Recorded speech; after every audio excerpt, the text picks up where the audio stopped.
Hello, in this video I'm gonna show you how to enable Quick Start in Infinix Note 40 Pro, which will allow you to open apps without turning on your screen.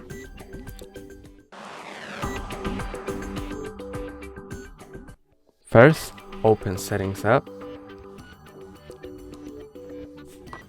then go down to System.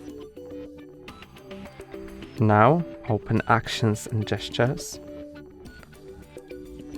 and now you can go to Quick Start, disable or enable it, and set any action to any letter you want.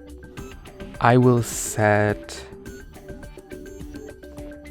Google Assistant to V. There is Google Assistant. It's set to V. And now, when I shut my screen down, I can draw a V, and now it's opening Google Assistant. And that's all for today. Don't forget to like and subscribe. See you next time.